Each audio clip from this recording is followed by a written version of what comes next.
and drama. Where I stand, the world has heard from presidents and premiers at the height of the Cold War. We have seen the foundation of nations. We have seen the ringleaders of revolution. We have beheld saints who inspired us with hope, rebels who stirred us with passion, and heroes who emboldened us with courage, all here to share plans, proposals, visions, and ideas on the world's biggest stage. Like those who met us before, our time is one of great contests, high stakes, and clear choices. The essential divide that runs all around the world and throughout history is once again thrown into stark relief. It is the divide between those whose thirst for control deludes them into thinking they are destined to rule over others, and those people and nations who want only to rule themselves. I have the immense privilege of addressing you today as the elected leader of a nation that prizes liberty, independence, and self-government above all. The United States, after having spent over $2.5 trillion since my election to completely rebuild our great military, is also by far the world's most powerful nation. Hopefully, it will never have to use this power. Americans know that in a world where others seek conquest and domination, our nation must be strong in wealth, in might, and in spirit. That is why the United States vigorously defends the traditions and customs that have made us who we are. Like my beloved country, each nation represented in this hall has a cherished history, culture, and heritage that is worth defending and celebrating, and which gives us our singular potential and strength. The free world must embrace its national foundations. It must not attempt to erase them or replace them. Looking around and all over this large, magnificent planet, the truth is plain to see. If you want freedom, take pride in your country. If you want democracy, hold on to your sovereignty. And if you want peace, love your nation. Wise leaders always put the good of their own people. Owned by the Chinese state, allegedly stole Micron's designs, valued at up to $8.7 billion. Soon the Chinese company obtains patents for nearly an identical product, and Micron was banned from selling its own goods in China. But we are seeking justice. The United States lost 60,000 factories after China entered the WTO. This is happening to other countries all over the globe. The World Trade Organization needs drastic change. The second largest economy in the world should not be permitted to declare itself a developing country in order to game the system at others' expense. For years, these abuses were tolerated, ignored, or even encouraged. Globalism exerted a religious pull over past leaders, causing them to ignore their own national interests. But as far as America is concerned, those days are over. To confront these unfair practices, I placed massive tariffs on more than $500 billion worth of Chinese-made goods. Already, as a result of these tariffs, supply chains are relocating back to America and to other nations, and billions of dollars are being paid to our Treasury. The American people are absolutely committed to restoring balance to our relationship with China. Hopefully, we can reach an agreement that will be beneficial for both countries.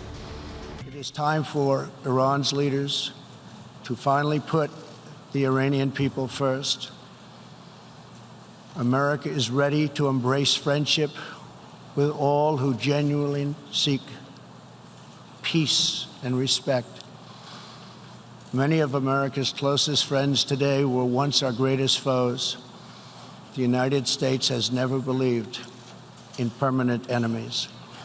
We want partners, not adversaries. America knows that while anyone can make war, only the most courageous can choose peace. For this same reason, we have pursued bold diplomacy on the Korean Peninsula. I have told Kim Jong-un what I truly believe, that like Iran, his country is full of tremendous untapped potential, but that to realize that promise, North Korea must denuclearize. Around the world, our message is clear. America's goal is lasting. America's goal is harmony. And America's goal is not to go with these endless wars that never end. With that goal in mind, my administration is also pursuing the hope of a brighter future in Afghanistan. Unfortunately, the Taliban has chosen to continue their savage attacks. We will continue to work with our coalition of Afghan partners to stamp out terrorism, and we will never stop working to make peace a reality. Here in the Western Hemisphere, we are joining with our partners to ensure stability and opportunity all across the region.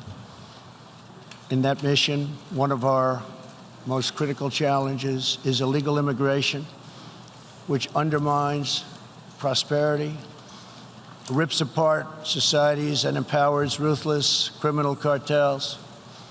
Mass illegal migration is unfair, unsafe, and unsustainable for everyone involved. The sending countries and the depleted countries, and they become depleted very fast, but their youth is not taken care of, and human capital goes to waste. The receiving countries are overburdened with more migrants than they can responsibly accept, and the migrants themselves are exploited, assaulted, and abused by vicious coyotes. Nearly 1/3 of women who make the journey north to our border are sexually assaulted along the way. Yet here in the United States and around the world, there is a growing cottage industry of radical activists and non-governmental organizations that promote human smuggling. These groups encourage illegal migration and demand erasure of national borders. Today, I have a message for those open border activists who cloak themselves in the rhetoric of social justice. Your policies are not just. Your policies are cruel and evil. You are empowering criminal organizations that prey on innocent men, women, and children. You put your own false sense of virtue before the lives, well-being, and countless innocent people. When you undermine border security, you are undermining human rights and human dignity. Many of the countries here today are coping with the challenges of uncontrolled migration. Each of you has the absolute right to protect your borders. and so, of course, does our country. Today, we must resolve to work together to end human smuggling, end human trafficking, and put these criminal networks out of business for good. To our country, I can tell you sincerely, we are working closely with our friends in the region, including Mexico, Canada, Guatemala, Honduras, El Salvador, and Panama, to uphold the integrity of borders and ensure safety and prosperity for our people. I would like to thank President Lopez Obrador of Mexico for the great cooperation we are receiving and for right now putting 27,000 troops on our southern border. Mexico is showing us great respect, and I respect them in return. The U.S., we have taken very unprecedented action to stop the flow of illegal immigration. To anyone conducting crossings of our border illegally, please hear these words. Do not pay the smugglers. Do not pay the coyotes. Do not put yourself in danger.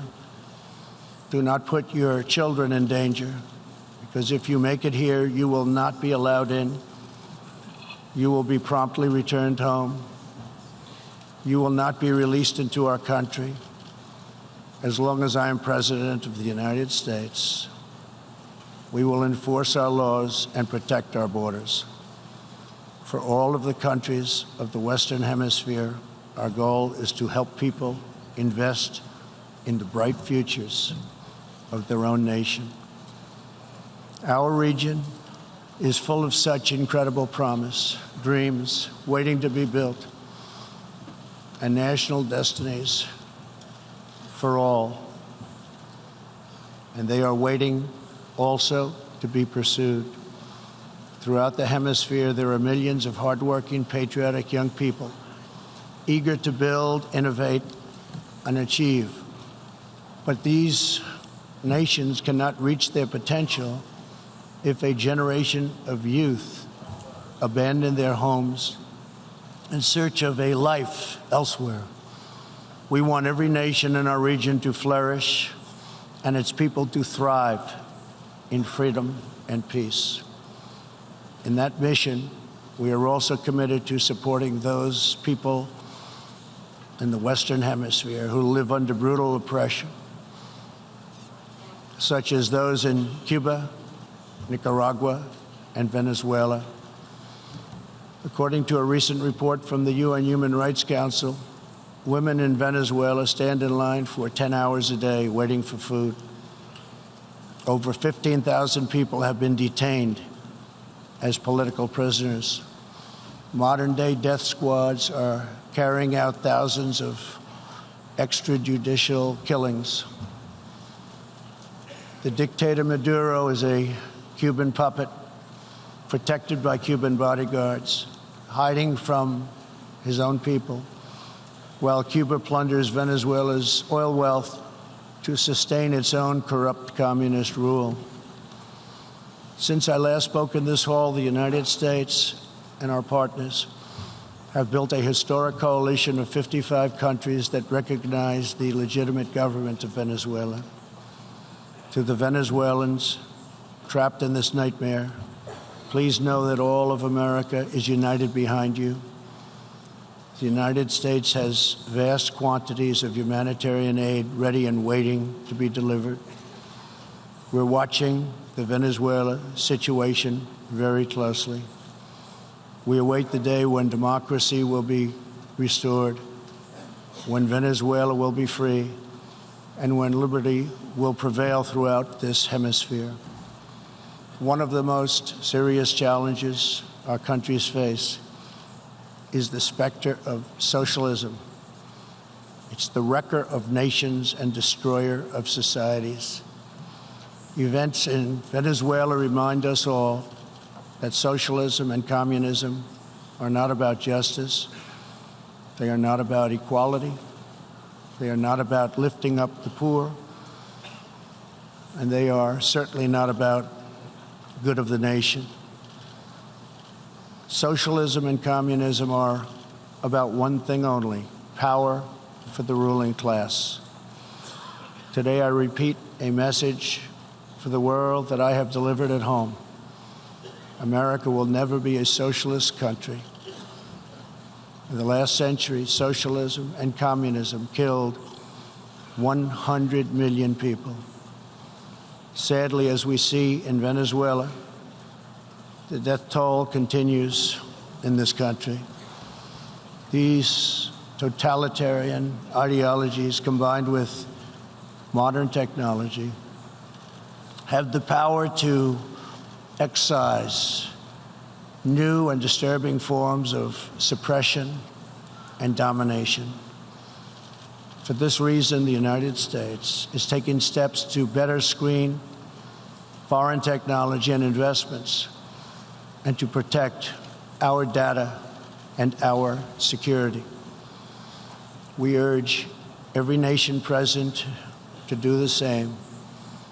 Freedom and democracy must be constantly guarded and protected, both abroad and from within. We must always be skeptical of those who want conformity and control. Even in free nations, we see alarming signs and new challenges to liberty. A small number of social media platforms are acquiring immense power over what we can see and over what we are allowed to say. A permanent political class is openly disdainful, dismissive, and defiant of the will of the people. A faceless bureaucracy operates in secret and weakens democratic rule. Media and academic institutions push flat-out assaults on our histories, traditions, and values. In the United States, my administration has made clear to social media companies that we will uphold the right of free speech. A free society cannot allow social media giants to silence the voices of the people, and a free people must never, ever be enlisted in the cause of silencing, coercing, canceling, or blacklisting their own neighbors. As we defend American values, we affirm the right of all people to live in dignity. For this reason, my administration is working with other nations to stop criminalizing of homosexuality, and we stand in solidarity with LGBTQ people who live in countries that punish, resist oppression, the inspiration to forge legacy, the goodwill to seek friendship, and the bravery to reach for peace. Love of our nations makes the world better for all nations. So to all the leaders here today, join us in the most fulfilling mission a person could have, the most profound contribution anyone can make. Lift up your nations, cherish your culture, honor your histories, treasure your citizens, make your country strong and prosperous and righteous, honor the dignity of your people, and nothing will be outside of your reach. When our nations are greater, the future will be brighter, our people will be happier, and our partnerships will be stronger. With God's help, together we will cast off the enemies of liberty and overcome the oppressors of dignity. We will set new standards of living and reach new heights of human achievement. We will rediscover old truths, unravel old mysteries, and make thrilling new breakthroughs. And we will find more beautiful friendship and more harmony among nations than ever before. My fellow leaders, the path to peace and progress and freedom and justice and a better world for all humanity begins at home. Thank you. God bless you. God bless the nations of the world, and God bless America. Thank you very much.